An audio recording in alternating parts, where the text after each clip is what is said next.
السلام علیکم دوستو، آج کی اس ویڈیو میں ہم حضرت امام حسن کے بارے میں بات کریں گے، لہٰذا ویڈیو کو آخر تک ضرور دیکھیے گا۔ حضرت امام حسن ایک عظیم اور بابرکت شخصیت ہیں جو نہ صرف رسول اللہ صلی اللہ علیہ وسلم کے نواسے تھے بلکہ علم، حلم، صبر اور تقوی کے پیکر بھی تھے۔ ان کی زندگی اسلامی تاریخ کا ایک روشن باب ہے۔ حسن ابن علی بن ابی طالب 15 رمضان 3 ہجری کی شب کو مدینہ منورہ میں سورہ کوثر کی پہلی تفسیر بن کر حضرت علی اور حضرت فاطمہ رضی اللہ تعالی عنہ کے صحن میں تشریف لائے۔ رسول خدا صلی اللہ علیہ وسلم کے لیے امام حسن کی آمد بہت بڑی خوشی تھی، کیونکہ جب مکہ مکرمہ میں نبی کریم صلی اللہ علیہ وسلم کے بیٹے ایک کے بعد دنیا سے جاتے رہے تو مشرکین طعنے دیتے اور آپ کو بڑا صدمہ پہنچتا تھا۔ مشرکین کو جواب کے لیے قرآن مجید میں سورہ کوثر نازل ہوئی، جس میں آپ کو خوشخبری دی گئی کہ اللہ تعالیٰ نے آپ کو کثرت اولاد عطا فرمائی ہے اور مقطوع نسل آپ نہیں ہوں گے بلکہ آپ کا دشمن ہوگا۔ دنیا میں ہر انسان کی نسل اس کے بیٹے سے ہے، لیکن حضرت محمد مصطفیٰ صلی اللہ علیہ وسلم کی نسل کا ذریعہ ان کی بیٹی حضرت فاطمہ زہرا رضی اللہ تعالیٰ عنہا یعنی امام حسن و حسین کو قرار دیا گیا ہے۔ نبی کریم صلی اللہ علیہ وسلم کو جب حضرت حسن کی ولادت بسعادت کی خبر ہوئی تو حضرت فاطمہ رضی اللہ تعالیٰ عنہا کے گھر تشریف لائے اور فرمایا کہ میرے بچے کو دکھانا، اس کا کیا نام رکھا ہے؟ تو حضرت علی نے عرض کیا کہ حرب، تو آپ صلی اللہ علیہ وسلم نے فرمایا کہ نہیں، اس کا نام تو حسن ہے۔ جب امام حسن رضی اللہ تعالیٰ عنہ سرور کائنات کی خدمت میں لائے گئے تو نبی کریم صلی اللہ علیہ وسلم نے نوزائیدہ بچے کو آغوش میں لے کر پیار کیا اور داہنے کان میں اذان اور بائیں کان میں اقامت فرمانے کے بعد اپنی زبان ان کے منہ میں دے دی۔ امام حسن اسے چوسنے لگے۔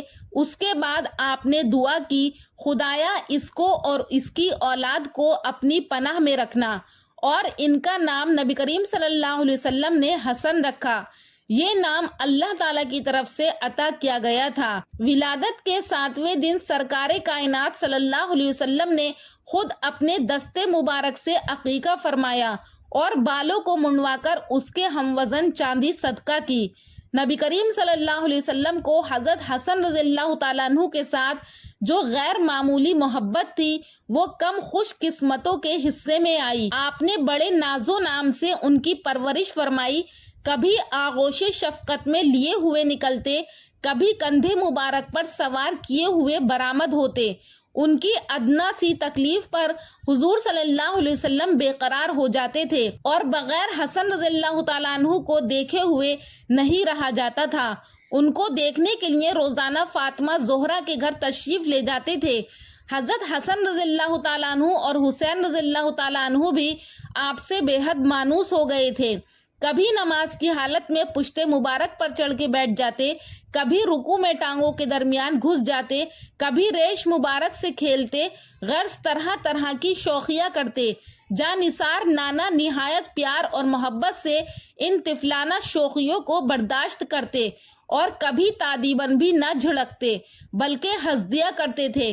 ابھی حضرت حسن 8 ہی سال کے تھے کہ یہ بابرکت سایہ سر سے اٹھ گیا۔ حضرت ابو بکر کا بیان ہے کہ رسول اللہ صلی اللہ علیہ وسلم منبر پر جلوہ افروز تھے، جبکہ حضرت حسن آپ کے پہلو میں کھڑے تھے۔ حضرت حسن کبھی لوگوں کو دیکھتے اور کبھی آپ کو دیکھتے۔ اتنے میں رسول اللہ صلی اللہ علیہ وسلم نے ارشاد فرمایا کہ بے شک میرا یہ بیٹا سردار ہے، امید ہے کہ اللہ اس کے ذریعے مسلمانوں کی 2 جماعتوں کے درمیان صلح کرائے گا۔ حضرت عقبہ بن حارث رضی اللہ عنہ کہتے ہیں کہ حضرت ابو بکر صدیق رضی اللہ تعالی عنہ نے حسن کو گود میں لے کر فرمایا کہ میرے والد کی قسم، یہ نبی کریم صلی اللہ علیہ وسلم کا ہم شکل ہے، حضرت علی کا ہم شکل نہیں ہے۔ یہ سن کر سیدنا علی مرتضیٰ ہنستے تھے اور مسکرانے لگتے تھے۔ حضرت امام حسن نے 7 سال اور کچھ مہینے تک اپنے نانا رسول خدا صلی اللہ علیہ وسلم کا زمانہ دیکھا اور حضرت صلی اللہ علیہ وسلم کی آغوش محبت میں پرورش پائی۔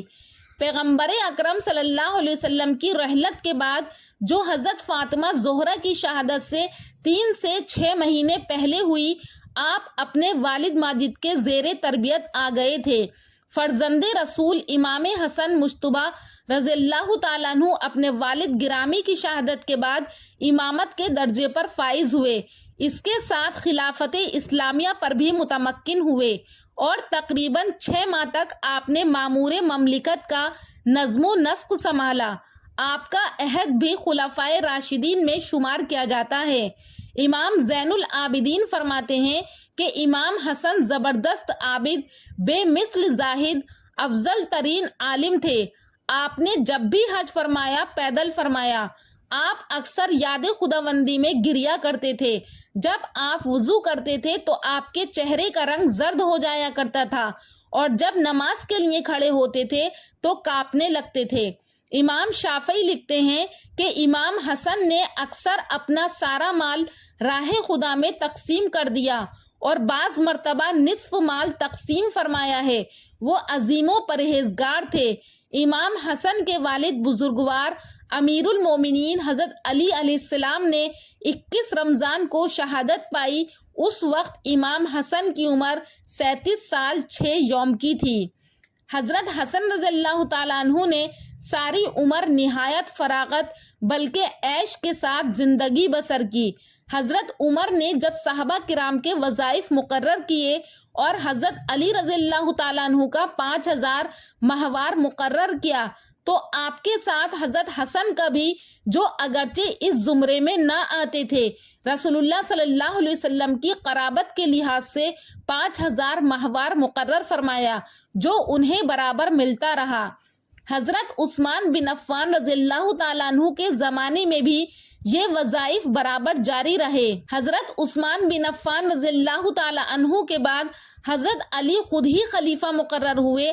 آپ کی شہادت کے بعد امیر معاویہ کے حق میں دستبرداری کے وقت پورا خراج اپنے لیے مخصوص کرا لیا تھا، اس لیے شروع سے آخر تک آپ نے بڑی راحت و آرام کی زندگی بسر فرمائی۔ صدقہ خیرات اور فیاضی آپ کا خاندانی وصف تھا، لیکن جس فیاضی سے آپ خدا کی راہ میں اپنی دولت اور مال متاع لٹاتے تھے اس کی مثالیں کم ملیں گی۔ 3 مرتبہ اپنے کل مال کا آدھا حصہ خدا کی راہ میں دے دیا۔ ایک مرتبہ ایک شخص بیٹھا ہوا 10,000 درہم کے لیے دعا کر رہا تھا۔ آپ نے سن لیا، گھر جا کر اس کے پاس 10,000 نقد بھجوا دیے۔ آپ کی اس فیاضی سے دوست و دشمن یکساں فائدہ اٹھاتے تھے۔ ایک مرتبہ ایک شخص مدینہ آیا، یہ حضرت علی کا دشمن تھا، اس کے پاس زادے راہ اور سواری نہ تھی۔ اس نے مدینہ والوں سے سوال کیا، کسی نے کہا کہ یہاں حضرت حسن سے بڑھ کر کوئی فیاض نہیں، ان کے پاس جاؤ۔ چنانچہ وہ آپ کی خدمت میں حاضر ہوا۔ آپ نے سواری اور زادے راہ دونوں کا انتظام کرا دیا۔ لوگوں نے اعتراض کیا کہ آپ نے ایسے شخص کے ساتھ کیوں سلوک کیا جو آپ اور آپ کے والد بزرگوار دونوں سے بغض رکھتا ہے؟ فرمایا، کیا اپنی آبرو نہ بچاؤں؟ لیکن آپ کی دولت سے وہی لوگ فائدہ اٹھاتے تھے جو در حقیقت اس کے مستحق ہوتے تھے۔ ایک مرتبہ آپ نے ایک بڑی رقم فقیر اور مساکین کے لیے جمع کی۔ حضرت علی نے اس کی تقسیم کا اعلان کر دیا۔ لوگ سمجھے کہ اعلان عام ہے، اس لیے جوق در جوق جمع ہونے لگے۔ آدمیوں کی یہ بھیڑ دیکھ کر حضرت حسن رضی اللہ تعالیٰ عنہ نے اعلان کیا کہ یہ رقم صرف فقراء اور مساکین کے لیے ہے۔ اس اعلان پر تقریباً آدھے آدمی چھٹ گئے اور سب سے پہلے اشعث بن قیس نے اس میں حصہ پایا۔ امیر معاویہ شام کے گورنر تھے اور خلافت پر دعویٰ رکھتے تھے۔ امام حسن نے مسلمانوں کے درمیان خونریزی کو روکنے کے لیے 41 ہجری میں امیر معاویہ سے صلح کی۔ صلح کے بعد انہوں نے خلافت چھوڑ دی تاکہ امت مسلمہ میں امن قائم رہے۔ یہ صلح اسلامی تاریخ میں صلح حسن کے نام سے معروف ہے اور آپ کو کریم اہل بیت اسی صلح کی قربانی کے سبب کہا جاتا ہے۔ امام حسن کو زہر دے کر شہید کیا گیا۔ آپ کی شہادت 47 سال کی عمر میں 28 صفر 50 ہجری کو ہوئی۔ آپ کو مدینہ منورہ کے جنت البقیع میں دفن کیا گیا۔ دوستو، امید کرتی ہوں کہ آپ کو ہمارا ویڈیو پسند آیا ہوگا۔ اگر پسند آیا ہو تو ہمارے چینل نوری اسلامک ٹیوبر کو ضرور سبسکرائب کریں اور کامنٹ سیکشن میں اپنی رائے کا اظہار ضرور کریں۔ انشاءاللہ پھر ملاقات کروں گی ایک اور اچھے ٹاپک کے ساتھ اگلی ویڈیو میں۔ تب تک کے لیے اللہ حافظ۔